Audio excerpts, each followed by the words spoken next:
একাত্তরে মানবতা বিরোধী অপরাধে আল বদর নেতা ও জামায়াতে ইসলামীর সহকারী সেক্রেটারি জেনারেল মোহাম্মদ কামরুজ্জামানের মৃত্যুদণ্ড বহাল রেখেছেন আপিল বিভাগ। এ রায়ের মধ্য দিয়ে কামরুজ্জামানের মামলার চূড়ান্ত নিষ্পত্তি হল। জ্যেষ্ঠ বিচারপতি এস.কে. সিনহা নেতৃত্বাধীন 4 বিচারপতির আপিল বেঞ্চ আজ কামরুজ্জামানের আবেদন আংশিক মঞ্জুর করে সংখ্যাগরিষ্ঠ মতামতের ভিত্তিতে এ রায় দেন। রাষ্ট্রপক্ষ ও আসামিপক্ষের আইনজীবীরা আদালতে উপস্থিত ছিলেন।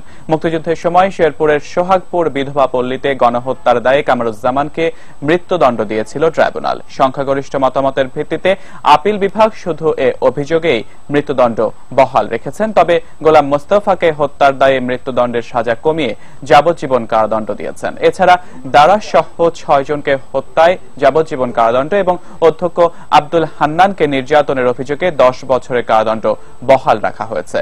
আসামিপক্ষ বলছে চূড়ান্ত রায়ের বিরুদ্ধে তারা রিভিউ করবেন।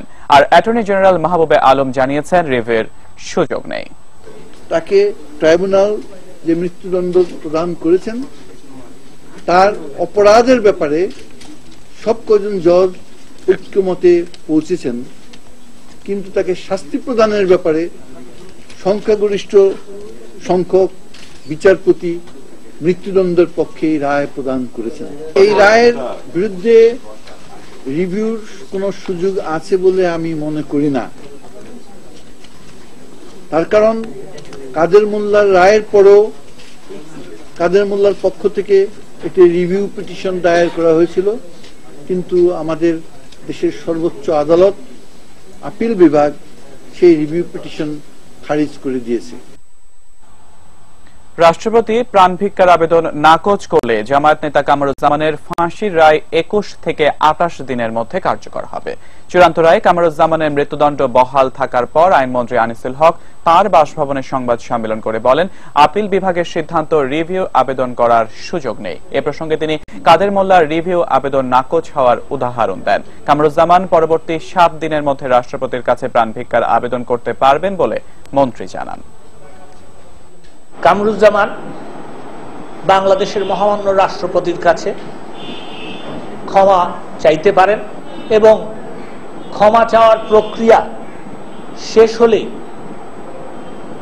এই রায় কার্যকর করার আর কোনো আইনি বাধা থাকবে না। রায়ের 21 থেকে 28 দিনের মধ্যে এই ফাঁসি কার্যকর করার একটা বিধান আছে। জামায়াত নেতা কামরুজ্জামানের রায়ে সন্তোষ প্রকাশ করেছে গণজাগরণ মঞ্চ। সকাল থেকে শাহবাগ চত্বরে অবস্থান নিয়ে মিছিল আর স্লোগানে মাতিয়ে তোলেন কর্মীরা। রায় মৃত্যুদণ্ড বহাল থাকায় রায় প্রত্যাশিত ছিল মন্তব্য করে তারা বলেন, দ্রুত রায় কার্যকর করাই এখন চ্যালেঞ্জ। কালক্ষেপণ না করে কামরুজ্জামানের ফাঁসি নিশ্চিত করার দাবি জানান তারা।